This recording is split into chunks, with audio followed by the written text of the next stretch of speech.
Journalists selected from all the media houses in West Nile region have undergone 3 days of training on smart climate agriculture, data journalism and gender-based violence as a result of climate hazards like drought, which leads to drainage of water sources among other challenges of climate change. The smart climate agriculture, data journalism and gender-based violence training for the journalists, which started on Monday and ended on Wednesday 13th of November 2024, has been organized by InfoNile Organization, which is a non-profit organization that connects water and environment scientists and journalists to collaborate, produce and share knowledge on water, biodiversity and the environment. One of the facilitators at the training, Mr. Jonathan Dilliger, who is also an editor at Terawan FM, advised the journalists to report stories on the environment with much interest so that climate change can be averted.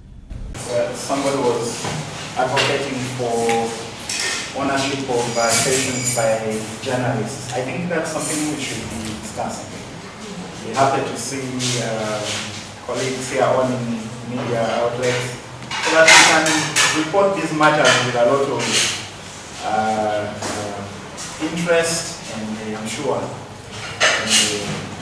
I believe definitely we will get there. So yes, I think it's important that for us to report well, we need first develop interest. Like I said, we'll be able to dig deeper in understanding these intricate issues that affect this particular beat. In many of our communities, people are still stuck with this habit of bush burning, either for cultural and traditional reasons, and it has caused a lot of havoc to the agricultural sector. A veteran journalist with the Uganda Radio Network, Mr. Stephen Chandia, attributed lack of will and lack of knowledge on such specific and crucial issues on climate that caused reluctance from fellow journalists from those years who didn't focus on fighting climate change by reporting extensively on the vice.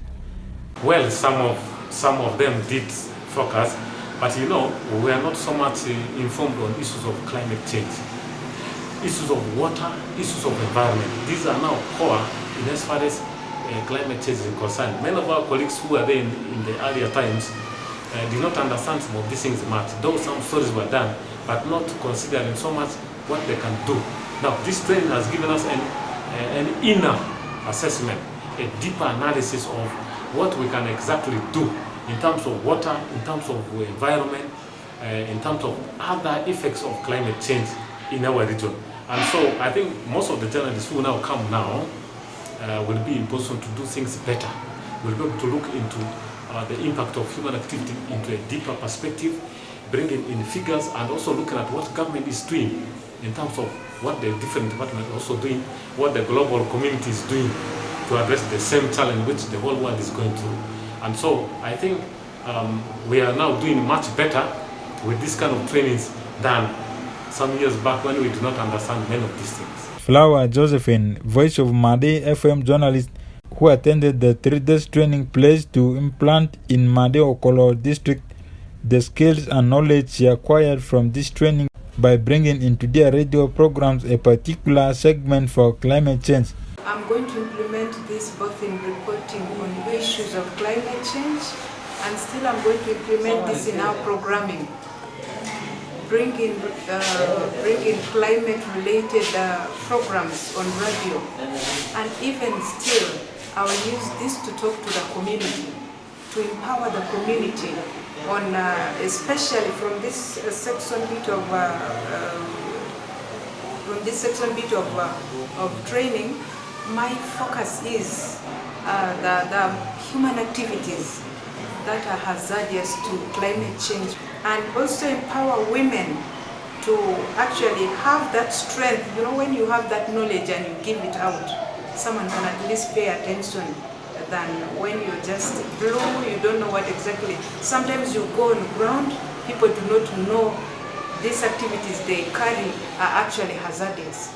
Spirit FM Koboko journalist Vasco Gift expressed optimism that this training will positively impact the fight against climate change, together with the Executive Order No. 3 that was released a year ago by President Yoweri Kaguta Museveni to curb environmental degradation through abolishing charcoal burning, among others. The challenge of the environment, especially destruction of trees, for that is timber and charcoal. I think as being a journalist, it's going to make me go back and fight for the let me say, I'm going to go back and make sure that I promote climate justice in terms of informing the community or people to plant more trees and to stop such kind of acts. And together with the local government, I think when you look at the Executive Order 3 that is passed by the President. After training the journalists, the organization also embarked on 2 days of training of editors from all the media houses in West Nile region, which will end on Friday, 15th of November 2024. Osutai Yusuf, West Nile Television, Nilecast.